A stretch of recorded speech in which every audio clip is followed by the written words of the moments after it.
अब देख रहे हैं लेटेस्ट कानपुर न्यूज। हिंदू मुस्लिम कर असल मुद्दों से भटका रही भाजपा, बोले राज्यसभा सांसद संजय सिंह। आपके यूपी प्रभारी राज्यसभा सांसद संजय सिंह ने कहा कि बेशर्मों की सरकार है जो अपराधियों को साथ बैठती है। गृह राज्य मंत्री का हत्यारा बेटा जमानत पर छूट गया। हमने पहले ही कहा था, पद पर रहते हुए मामले की जांच सही नहीं हो सकती।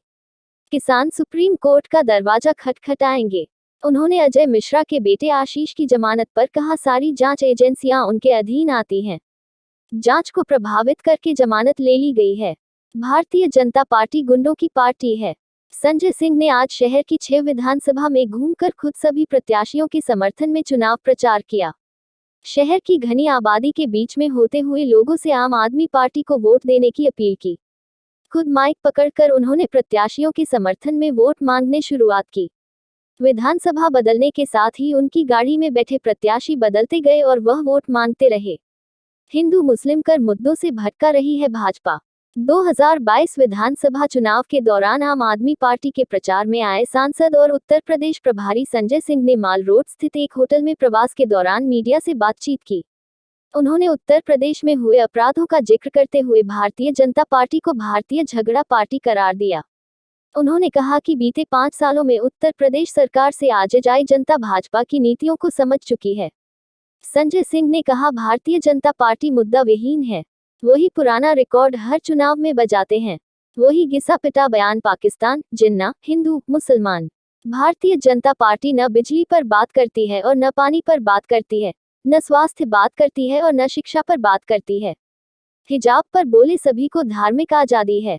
हिजाब को लेकर संजय सिंह ने कहा, हिटलर शाही नहीं चलेगी। यहाँ पर हर आदमी को आजादी है, जो चाहे वह पहन सकता है। वहीं आम आदमी पार्टी और दिल्ली मॉडल की नीतियों से प्रदेश की जनता बेहद प्रभावित है। पूरी तरह से आम आदमी पार्टी को जीत दिलाने का मन बना चुकी है। किसान को कुचलने का था और जिसने किसान को कुचला उसको जमानत मिल गई और ना ही उसके बाप का इस्तीफा हुआ। सर, मैंने पहले दिन से कहा था, आपको मालूम है मुझे 58 घंटे तक लखीमपुर के रास्ते में गिरफ्तार रखा गया था और मैंने पहले दिन ही ये बात कही थी कि जब तक वो गृह राज्य मंत्री अपने पद पर बना रहेगा उसके अधीन तमाम जांच एजेंसियां आती हैं और वो ठीक से पैरवी नहीं कर पाएंगी अदालत में, वो सही साक्ष्य अदालत में नहीं रख पाएंगी और जिसके कारण से उसको जमानत मिल गई। आप बताइए, देश के गृह राज्य मंत्री की गाड़ी से 4 किसान और एक पत्रकार कुचल के मार दिया गया। एसटीएफ की रिपोर्ट भी उसके अगेंस्ट आई और बावजूद इसके उसके बेटे को जमानत मिल जा रही है। इसका मतलब जो वकील सरकारी लगते हैं, जो सरकार का तंत्र लगता है अपराधियों के खिलाफ खड़े होने के लिए, तो वो अदालत में ठीक से पैरवी नहीं कर पाया क्योंकि वो गृह राज्य मंत्री के पद पे बैठा है। तो ये बेशर्मों की सरकार है। ये ऐसे लोगों को अपने साथ में बिठाती है जो अपराधी हैं, जिन्होंने हत्याएं की हैं। तो इनको पूरा देश देख रहा है, पूरा यूपी देख रहा है। किसान न्याय करेंगे इनके साथ। संजय जी, आम आदमी पार्टी क्या उसके जमानत के खिलाफ कोई याचिका वगैरह लगा सकती है? मैंने किसान नेताओं को सुना है, वो इसके खिलाफ सुप्रीम कोर्ट जाने की बात कह रहे हैं, राकेश टिकैत जी और दूसरे लोग। और इसमें किसी भी तरह का, हम तो उन परिवारों से भी मिल के आए हैं, मैं किसी भी तरीके की अगर मदद हम लोगों से ज़रूरत होगी, निश्चित रूप से हम उनकी मदद के लिए तैयार हैं। संजय जी, सेकंड फेज की आज पोलिंग हो रही है, थर्ड फेज का प्रचार गर्म हो गया। उस बीच में कल से लेकर आज तक योगी जी के कुछ ऐसे बयान आए हैं कि एक एक वोट जो है वो गजवाए हिंद के ताबूत में कील होगा। एक बयान और है, देश शरीयत से नहीं चलेगा, संविधान से चलेगा। देखिए, मैं देख रहा हूं पिछले कई चुनावों से एक ही घिसा पिटा रिकॉर्ड बजाते रहते हैं। वो पुरानी कैसेट सुनते सुनते लोगों का दिमाग पक गया है। बंगाल में हिंदू मुसलमान पाकिस्तान जिन्ना, बिहार में हिंदू मुसलमान पाकिस्तान जिन्ना, यूपी में हिंदू मुसलमान पाकिस्तान जिन्ना। अरे महंगाई पे बात करो ना, शिक्षा पे बात करो, अस्पताल पे बात करो, किसानी पे बात करो, रोजगार कैसे दोगे इस पे बात करो, उद्योग धंधे कैसे लगाओगे इस पे बात करो। ये घिसा पिटा रिकॉर्ड बजा बजा के आपने उत्तर प्रदेश के लोगों की ऐसी तैसी कर रखी है। यहाँ बेटियों के साथ बलात्कार की घटनाएं हो रही हैं, हाथरस का कांड हो रहा है, खुशी दुबे जेल में सड़ रही है, प्रभात मिश्रा का फर्जी इनकाउंटर हो गया। इन सवालों पे जवाब नहीं देते, इन सवालों पे उन्नाव कांड पे जवाब नहीं देते, किसी मुद्दे पे लोग जवाब नहीं देते। सिर्फ क्या, एक नकली मुद्दा, इनका सिर्फ एक फॉर्मूला है, हम तुम्हें बर्बाद करेंगे, कोरोना में मारेंगे भी, गैंग रेप होगा तब भी कुछ नहीं बोलेंगे, बेटियों के साथ छेड़खानी भी करेंगे सब कुछ करेंगे, महंगाई में तुमको डुबा देंगे, बेरोजगारी में तुमको डुबा देंगे, किसानी में तुमको डुबा देंगे, लाठियों से तुमको पिटवाएंगे, लेकिन चिंता मत करना, हम मुसलमानों से लड़ रहे हैं।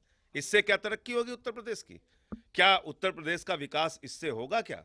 मैं ये कहना चाहता हूं, संविधान का सा नहीं मालूम है आदित्यनाथ जी को। मैं सांसद हूं देश के सर्वोच्च सदन का, मेरे ऊपर 21 मुकदमा किया है, 21 मुकदमा। ये राज चला रहे हैं। हमारे घर पे 60 पुलिस वालों को भेजा था, पत्नी घर पे थी, और धमकवाया, और 150 पुलिस वालों से मुझे गिरफ्तार कराया, राष्ट्रद्रोह का मुकदमा लगवाया। क्यों? क्योंकि मैंने इनके ऊपर जल जीवन मिशन के भ्रष्टाचार को खोला, प्रभु श्री राम के मंदिर में जमीन घोटाले जो इन्होंने किए उसको खोला, कोरोना की महामारी में जो इन्होंने घोटाला और भ्रष्टाचार किया, शमशान में दलाली खाई, उसको खोला। आज मुद्दे पे बात यह होनी चाहिए कि यूपी में हमारे बच्चे सरकारी स्कूलों में नमक रोटी क्यों खाते हैं, क्यों उनको स्वेटर नहीं मिलता, क्यों उनको जूता नहीं मिलता, क्यों उनको किताबें नहीं मिलती। आज बात उत्तर प्रदेश के अंदर ये होनी चाहिए कि कस्तूरबा में 9 करोड़ रुपए विद्यालयों में क्यों खा लिए गए जब विद्यालय बंद था कोरोना के समय में। इस पे बात होनी चाहिए। आप दुनिया भर की फालतू की बातें लेके आते हैं जिनका हमारी जिंदगी से कोई लेना देना नहीं। सर कुछ शॉर्ट सवाल, शॉर्ट से जवाब चाहिए उसके। सबसे पहले आप लोग उत्तर प्रदेश में 300 यूनिट फ्री बिजली का वादा लेकर आए थे, उसको समाजवादी पार्टी ने आगे रख लिया, आप लोगों का गठबंधन नहीं हो पाया। क्या ये मानते हैं कि आपका जो वादा था वो समाजवादी पार्टी झटक ले गई? लेकिन हमने करके दिखाया, उन्होंने किया नहीं। आप बताइए, समाजवादी पार्टी की सरकार उत्तर प्रदेश में कितनी बार रही है? भाजपा की सरकार कितनी बार रही है? बसपा की, कांग्रेस की कितनी बार सरकार रही है? 300 यूनिट बिजली फ्री का हमने अभियान चलाया, पंजाब में घोषित किया, उत्तराखंड में, गोवा में, उत्तर प्रदेश में घोषित किया, घर घर जाके फॉर्म भरवाया। तो हमने दिल्ली के अंदर 200 यूनिट बिजली फ्री और 400 यूनिट आधे दाम पे देकर दिखाया है। हमारी बात पर लोग ज्यादा भरोसा करेंगे। उत्तर प्रदेश में कांग्रेस कहां खड़ी है? कांग्रेस मतलब वो दिल्ली में माताएं बहनें अपने बच्चों को सबसे छोटी कहानी सुनाती हैं दुनिया की, एक थी कांग्रेस, कहानी खत्म। गोवा और पंजाब में आम आदमी पार्टी कहां खड़ी है? पोलिंग करीब है। पंजाब में आम आदमी पार्टी को जनता जिता रही है, अच्छे बहुमत से जिता रही है। भगवंत मान के नेतृत्व में, अरविंद केजरीवाल जी की अगुवाई में पूरे देश में आम आदमी पार्टी के पक्ष में एक सकारात्मक परिणाम आपको 10 मार्च को देखने को मिलेगा। मैं सिर्फ ये कह सकता हूं कि पंजाब की जनता का जो प्यार, जो स्नेह, जिस तरह से वोट देने के लिए लोग सामने आए हैं, और कांग्रेस तो आपस में ही लड़ रही है। क्या गोवा में हंग असेंबली की स्थिति में आप लोग कोalition के पार्टनर हो सकते हैं?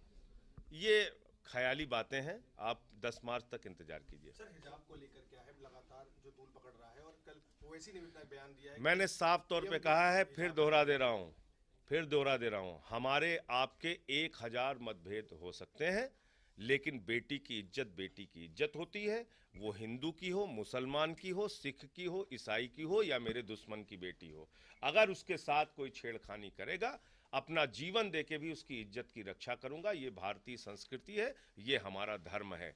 और इनको, ये विकृत मानसिकता के लोग हैं। इनको कभी हरियाणा में मुख्यमंत्री जो हैं खट्टर साहब, उनको जीन्स से बच्चियों की प्रॉब्लम होने लगती है। कभी इनका एक मुख्यमंत्री था तीरथ सिंह, उसको बच्चियों की जीन्स, फटी जीन्स दिखती थी। अभी इनको हिजाब से प्रॉब्लम हो गई। कल को हमारी बहनें घूंघट निकाल के निकलेंगी, उनसे इनको समस्या हो जाएगी। हमारे सिखों की बेटियां हैं, वो भी सर ढाक के निकलती हैं। हमारे ईसाइयों की बेटियां हैं, वो भी सर ढाक के निकलती हैं। हमारे दलितों के घरों की बेटियां हैं, वो भी घूंघट निकाल के निकलती हैं। तो तुम क्या हिंदुस्तान के शहंशाह हो? तुम्हारे तुगलकी फरमान से हिंदुस्तान चलेगा क्या? योगी जी कह रहे हैं कि हम केसरिया यूनिफॉर्म लागू कर देंगे। देखिए, वो ये तय करने वाले नहीं होते। हमारा कॉन्स्टिट्यूशन सबको क्या पहनना है, क्या खाना है, इसकी आज़ादी देता है। मैं जिस लोकतंत्र के सबसे बड़े मंदिर का सदस्य हूं, और मुझे गर्व है कि वहां पर हमारे सभापति महोदय धोती पहन के आते हैं, क्योंकि उनका परिधान दक्षिण भारत का धोती है। हमारे तमाम माननीय सदस्य जो कई बार केंद्रीय मंत्री भी रह चुके हैं, वो लोग धोती पहन के आते हैं, क्योंकि उनका परिधान है। हमारे नॉर्थ ईस्ट के लोग अलग तरह का ड्रेस पहन के आते हैं। हमारे लद्दाख के भाई बुद्धिस्ट जो हैं, वो अलग तरह का ड्रेस पहन के आते हैं। पार्लियामेंट में हम सबका एक दूसरे का सम्मान करते हैं। आप कौन होते हैं तय करने वाले, कौन कैसे पहनेगा, क्या चलेगा, कैसे रहेगा, कैसे खाएगा?